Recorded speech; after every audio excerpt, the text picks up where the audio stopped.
The movie opens with Kane, who carries a case getting away from the cartel in a hidden passage. As he escapes in the car, suddenly, the cartel catches up and blows his car up, causing him a horrible accident. Later, he awakens in a hospital with no memories and doesn't even remember his wife. Soon, a man known as Agent Ethan comes to investigate a house that Kane has escaped from. There, they find a corpse which they aren't sure is Kane, and they also discover a hidden tunnel that none of Ethan's team knows about. Upon hearing this, Ethan suddenly bursts in anger, threatening to fire all of them, and he orders them to find Kane as soon as they can. At the hospital, Kane's wife Anna comforts him, assuring him that all of his memories will come back soon. She also reminds him about his birth date and who his parents are. At the same time, Kane's friend Eddie shows up to see his condition. Eddie is glad that Kane survives the accident, and he swears he will do his best to help Kane bring back his memories in no time. Eddie then goes to meet Dr. Garza to confront him about Kane's situation, as he seems rough, which dissatisfies Eddie. Dr. Garza tries to explain that he can't force the treatment on Kane because he isn't ready yet. However, Eddie doesn't care about what Dr. Garza has told him and threatens to kill Dr. Garza if he doesn't bring back Kane's memories as soon as Eddie wants. During lunchtime, as Kane isn't able to hold a spoon by himself, Anna decides to feed him. He compliments her beauty, and Anna really wants to know what has happened to Kane in the past that brought him into this state. She also reveals that Kane has been gone for a long time, and she still hopes he will come back to her, but Kane has no idea what Anna is talking about. Soon, a nurse approaches Kane to get him to move around, and as Kane looks into the mirror, suddenly an unknown woman pops up in his head. Later, Dr. Garza comes in with 2 other nurses to give Kane another treatment. As Kane sees this, he immediately becomes suspicious. At the same time, he slowly regains his memories and fights off the men who come after him disguised as nurses. He also discovers that Anna isn't his wife and dresses up to get out of the hospital. In the elevator, Kane encounters one of Eddie's men, and the man informs Eddie that Kane has begun to escape. However, the man is immediately eliminated, and soon another man shows up to bring Kane down. He tries to fight the man off and get back into the elevator to continue his escape. Not long after, the elevator stops moving, so Kane takes the man's phone and goes above the elevator. He then receives a phone call from Eddie, who informs Kane that he has something that belongs to him, and Eddie wants it back. At this point, we can assume that Eddie wants the case that Kane has with him earlier in the movie. Eddie warns about a third party that is involved and is ruthless, also coming after the thing Kane has with him. However, Kane doesn't give a damn, and Eddie arranges his men to capture him. Later, Kane brings Anna to the engineer room to tie her up and wants her to explain everything to him. Anna reveals that Kane and Eddie are close friends, but one day Kane suddenly disappeared. However, Kane is shocked to find out that he is a drug dealer and has been working with Eddie in the cartel. Anna calms him down and lets him concentrate on thinking about where the case is, but Kane doesn't have any clue what Anna is talking about. Suddenly, a woman pops up in his head again, and Anna swears that she is the one who was with him at that time. Yet Kane doesn't believe everything that she has told him, so he decides to find out the truth by himself. There, he sneaks up on one of Eddie's men and receives an M4 as his weapon. Soon, he comes across 2 more of Eddie's men, whom he easily takes out. A few seconds later, another 2 men suddenly show up behind him trying to end his life, but they miss all of their bullets and their fate is no different from the previous men. Kane rushes to his treatment room to check his wallet and learn about his identity. Unfortunately, a man sneaks up and injects a sedative into him to gain the upper hand in the fight. However, even though Kane feels dizzy, he proves to be great at combat and still manages to knock him out. After he leaves the room, suddenly, the man whom he fought earlier at the elevator appears to confront Kane once again. As the man sees Kane standing still, he immediately rushes towards him, but it's just a pretense by Kane. The man literally gets kicked in the belly and smashes onto the ground. Nonetheless, he isn't knocked out yet and chases Kane until the kitchen room. There, they get into a fight once again, and this time, the man is no match for Kane. As Kane catches a glimpse of hot water, he pours it onto the man, burning his skin instantly. Suddenly, the man bursts in anger, tears off his suit, and stops playing around with Kane. He then tries to finish Kane off, but unfortunately, Kane sends him to meet God right away. He takes the man's satellite phone, and soon he is approached by Dr. Garza, who convinces Kane to come with him. Dr. Garza attempts to give Kane the antidote, but Kane doesn't trust him and points out that Dr. Garza just tried to kill him earlier. Thus, he explains to Kane about Eddie, who owns this hospital, and that Dr. Garza and others have to do what he says. He reveals that Eddie rescued Kane from the car crash to help him regain his memories, because Kane has stolen the case from General Mondejo, who is the head of the army, and Eddie needs to know where Kane has hidden that case. However, Dr. Garza injects Kane with B12 to erase his memories to prevent Eddie from finding out. As Kane sees that Dr. Garza is serious about helping him win against Eddie, he allows Dr. Garza to inject the antidote into him. Eddie then orders his men to cut off the electricity and lock down all the doors. Somewhere else, Kane breaks into a random room, takes out his wallet, and calls the number attached to it. It is soon revealed to be Agent Ethan's number, who is curious about what is going on with Kane, as he has been missing for days. As Kane informs him about the car accident, suddenly the phone loses connection. There he finds the remaining cocaine left on the tray, and later he discovers a hidden room which turns out to be a cocaine factory. Hence, Kane goes back to see Anna and inform her about this. However, Kane wants an explanation from Anna about everything, and the fact is that Anna has known Eddie before him. Anna reveals she is here not for Eddie but for Kane, and lets him know that she loves him. Not long after Eddie's men catch up to them, but Anna shows that she can handle the thugs by herself and finishes them off effortlessly. As other men keep following Kane, he drops a gas canister and sets it ablaze, burning them alive. Unfortunately, Kane is injured by a piece of plate and forces Anna to find some medical supplies to aid him. He then gets a phone call from Ethan again, and immediately Kane asks him to note down a phone number, an address that he has kept in his wallet for Ethan to find out what it is. As Ethan is in the police organization DEA, he hopes that Ethan could provide him with an answer. But surprisingly, Ethan lets him know that he is also DEA, and Kane is not a drug dealer. Kane is confused to hear this, and he wouldn't bring himself to believe it, but Ethan states that he is. Kane was ex-military, and one of the best agents that DEA has. After the conversation ends, Ethan arranges his team to find Kane immediately. However, Eddie's men are deployed to find Kane in every room, leaving him nowhere to run. Later, he finds out that there is a vent in the room, and he continues his escape in the ceiling. Coincidentally, his phone rings, revealing his location to Eddie, and the thugs shoot through the ceiling in an attempt to end his life. But Eddie yells at them to stop because he needs Kane alive. Kane falls down from the ceiling and is confronted by Diego, who is Eddie's partner. Kane wonders why everybody is after him, and Diego reveals that Kane has stolen $20 million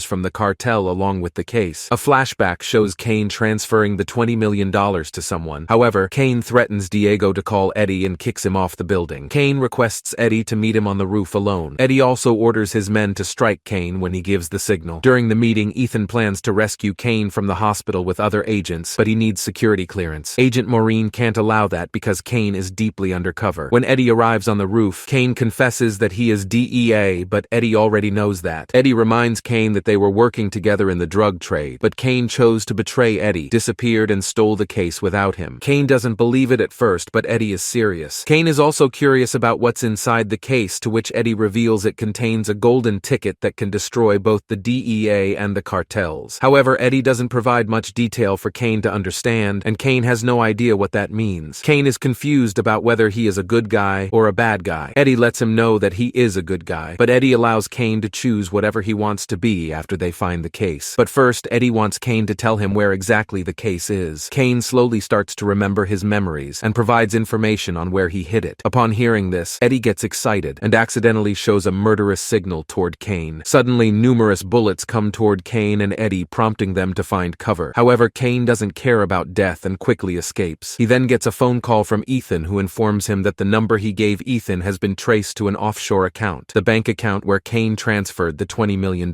Ethan is concerned whether Kane has regained his memory. Kane reveals that he has done some bad things and apologizes to Ethan. He swears to turn himself in and cooperate with Ethan. Kane also informs Ethan about the hostage situation in the hospital. Upon learning this, Ethan arranges his team to rescue the hostages and reminds Kane to survive until help arrives. The flashback shows that Kane and Ethan had a good relationship, and Ethan was the one who brought him into the DEA. Eddie then announces to Kane that he has hostages in the lobby and will start killing everyone in 15 minutes if Kane doesn't come out to confront him. Later, Anna approaches Kane and reveals that she is with the CIA. When she learned that Kane is an agent for the DEA, she recruited him to get the case for her. Nonetheless, she asks him to give her the case, and he can keep the $20 million. She wants Kane to trust her, but Kane steals the shotgun and walkie-talkie from Anna to confront Eddie. He tells her to stay where she is and not make any moves if she wants his trust. As Eddie is about to kill a hostage, suddenly Kane contacts Eddie from the walkie-talkie to meet him on the 5th floor. There, Kane and Eddie start a fire to end each other's lives, but Kane's shotgun gets stuck, forcing him to retreat, and they soon engage in hand-to-hand combat. Soon, Kane is repeatedly beaten up, but when Eddie almost ends Kane's life, Anna suddenly shoots Eddie dead. She shows up with a case, and Kane realizes the woman who appeared in his head is actually Anna, his love. He kisses her and can't believe the unknown woman was Anna all along. Anna reveals she found the case in Dr. Garza's office and assumes Dr. Garza hid the case from Eddie when he first brought Kane in. They immediately leave the hospital and reunite with Ethan. As Kane has the case, a federal agent suddenly takes out his gun and attempts to kill him. However, the federal agent is hit with the case, and Kane is shocked by what is happening. He soon discovers that Ethan is also after the case, and Ethan orders his men to kill Kane. Surprisingly, Anna is also part of Ethan's team. team, but she chooses to help Kane and kills all the men. Kane doesn't want to end Ethan's life as he remembers that he used to like Ethan, so he shoots his arm to make it appear as if Ethan and his team were shot by the cartels, diverting suspicion from other agents. In the end, Kane and Anna with the case make their way to a better life, and that concludes the movie. You can watch more videos like this by clicking on the link in the middle and stay safe.